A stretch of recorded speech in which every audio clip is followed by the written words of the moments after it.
Hello everybody. So today's video is going to be something a little bit different. I'm going to be making face masks for me and Ben to wear when we're out and about.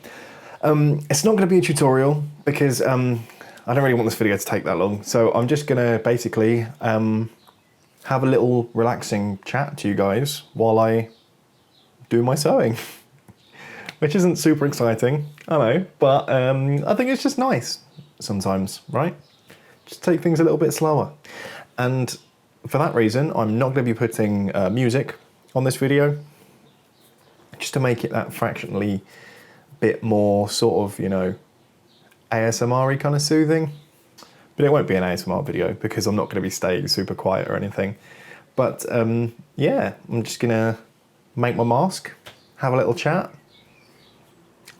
Come join me. So the tutorial that I found uses, let me just adjust here, uses a kind of reusable shopping bag as a filter. It goes out of its way to explain that with just these regular homemade masks, it's not ideal protection. You would never use it in a hospital, but it's, you know, good enough for using yourself out and about. If you can keep it sterilised, it's reusable, washable. And you want to use this kind. I don't know if you can see, but it's like the kind that looks like a fabric. It's not plasticky. It doesn't have it's not waterproof. It doesn't have a plasticky feel to it. It is very much more sort of like the fabric seaming one, but it's not a woven fabric. It is actually made from recycled plastic. It's got a specific name. You'll probably find that in the tutorial that I'm following, that I'll post in the description below, so that you guys can make your own. Yeah. So this isn't stitched because it's, you know, made out of recycled plastics. It's just sort of been what looks to be heat stamped along its seams. There's no stitches or anything. So what I'm probably going to do to get the biggest, flattest pieces of material that I can is just tug those seams open, break them, brute force, and then I'll get the biggest, flattest possible pieces of fabric to use, because you need to start quite big and then crease it up, iron it smaller so that it can flex open. But that's all stuff that you'll learn in the tutorial anyway. So I'm just gonna get myself to the stage where I can be sewing, and then I guess come back. Okay, so what has happened since we last met is I've cut out as many 9" by 9" squares out of that bag that I could. I have pinned 2 of them together and like sort of folded over and ironed, lowest setting iron because this is plastic. A little hem here which I'm going to sew. I've put some little teensy bulldog clips on there as well just to hold it all in place. What I did have, and I thought might be nice to use, is I have some embroidery thread. And I think that the black, you know, seeing as it's a Doc Martens bag, might as well have a little black and yellow going on there, right? Like I thought it might be nice to have a kind of a bold seam. I know we're not going for fashion right now, but it can't can't hurt to like it, right? So I'm just going to do a running stitch along here. Or should I have a solid line? Should I do a double? Let's do a double.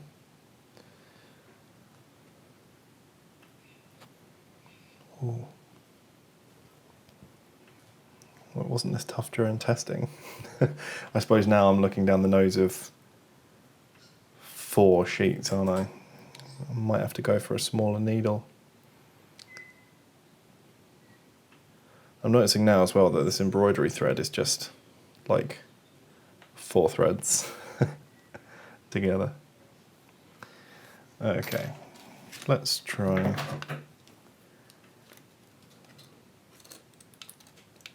Let's try something small.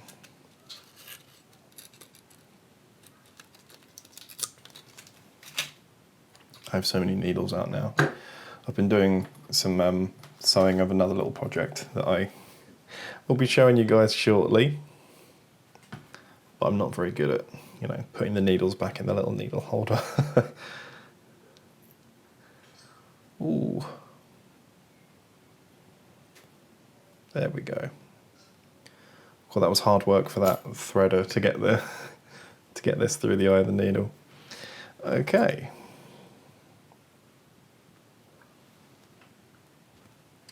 Well, I'm definitely going to have to be using a thimble, I think.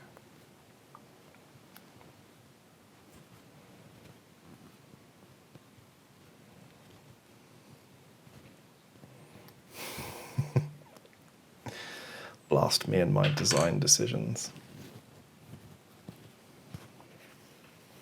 Okay. It's through. It's through.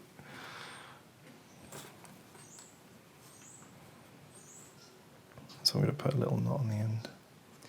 I think with these masks, it's well, they say, don't they, that it's more you wear it to protect the people around you, more so than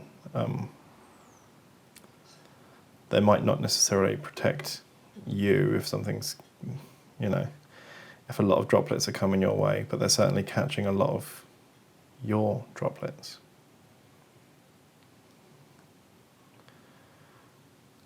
It means you're doing your bit to help make sure no one else is, catching your germs. And if everyone was doing it, then we'd all be safe.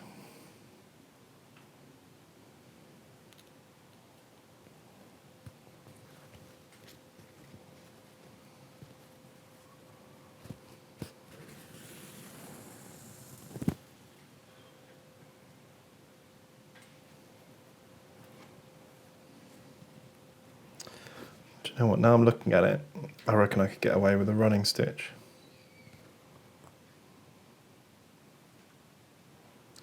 Might save me some thread.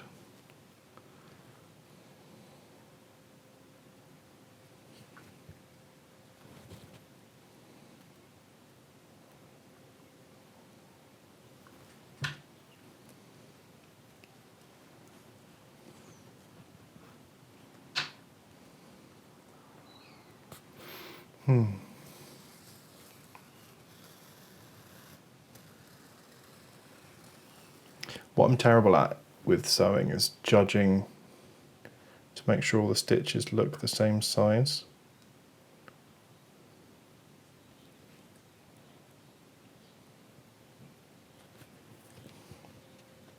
I'm not very good at that.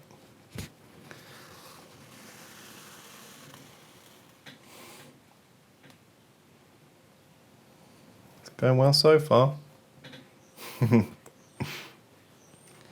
But yeah, so when we've been thinking about going out and stuff, Ben and I, for when we need to make food runs or something like that, we are always nervous of the fact that other people don't seem to be paying super terribly close attention to the rules. And,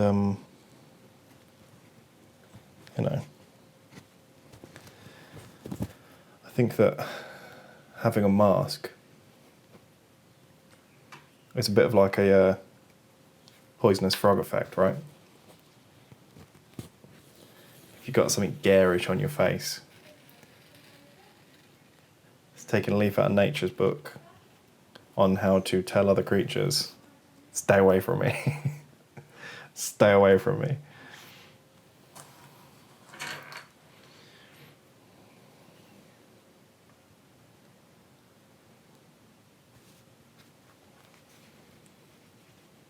Which it seems a few people might need right now.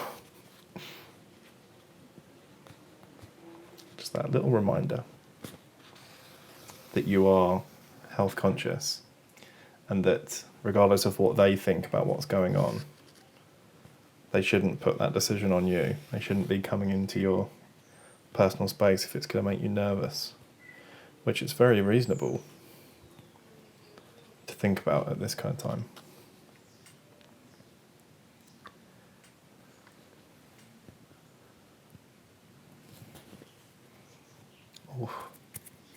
I'm getting like a little, I won't show you, it's gross. I really need to remember to use this thimble. I'm hurting my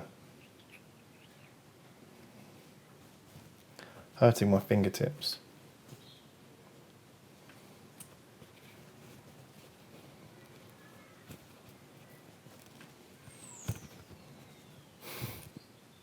It's tough. I'm liking how it's coming out though. The black on yellow. There we go. There we go.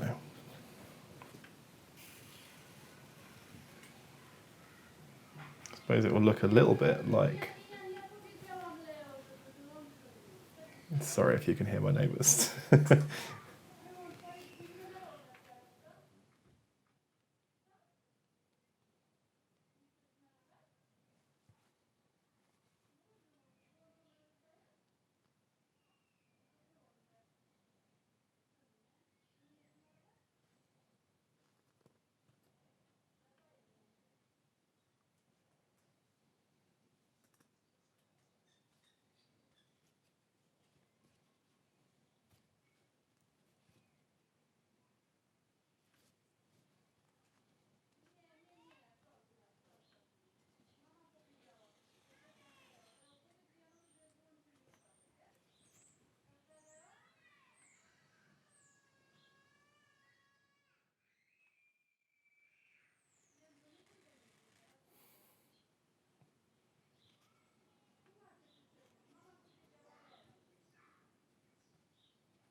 These are so tough. These are so...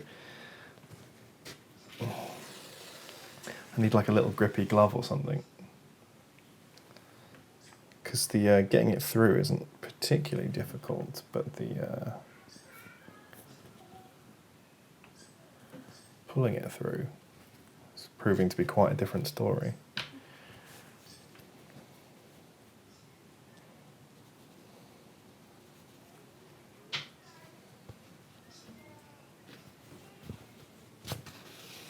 There we go. Looks a little bit hand stitched. They're not super even, but you know, what can you do?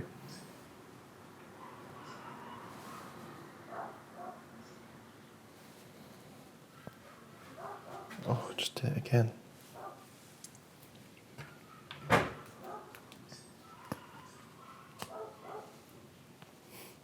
Can you hear the dogs in the distance?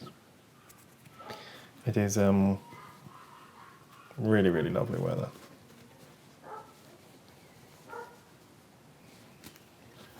So lucky to have a garden. It's the first place we've lived that had a garden just for us as well. It's been sort of flats or house shares before this.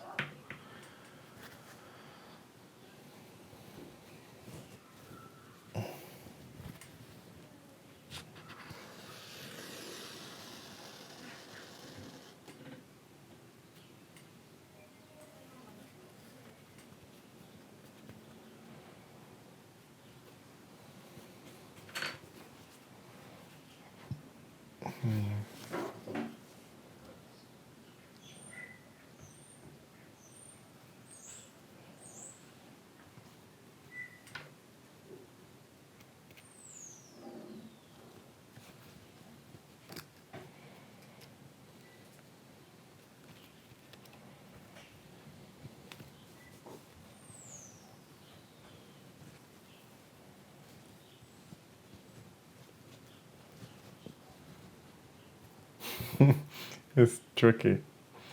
I don't really know what else it is I can do, but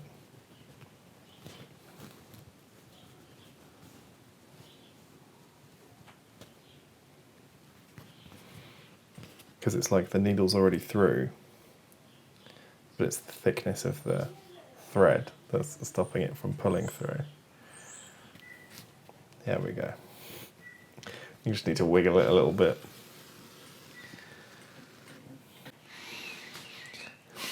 So, it's a few hours later, and I'll show you where I've gotten up to. So, basically, that looks quite nice on camera. This is how far I am. I've attached like 2 of the straps, the other one's coming along. And then there'll be like a sort of folding to it eventually. But because this is made out of a Doc Martens bag, and Ben loves his Doc Martens, I wanted to, you know, have the stitch along it, just because, you know, that's what Doc Martens are kind of, it's like a famous feature of Doc Martens. And yeah, this will be for Ben. I'm quite pleased with how the embroidery turned out. It was very difficult to get the needle with the embroidery thread attached to it to punch through the fabric. So I've got kind of like, you know, I've got holes in the end of my fingertips, but I'm enjoying how it's going. And I've had a lot of fun doing it. I don't know if I'll finish it today, so I think I'll sign this video off here. But if I do finish it today, then I'll add a little picture in at the end so that you can see it and enjoy it. Okay, bye.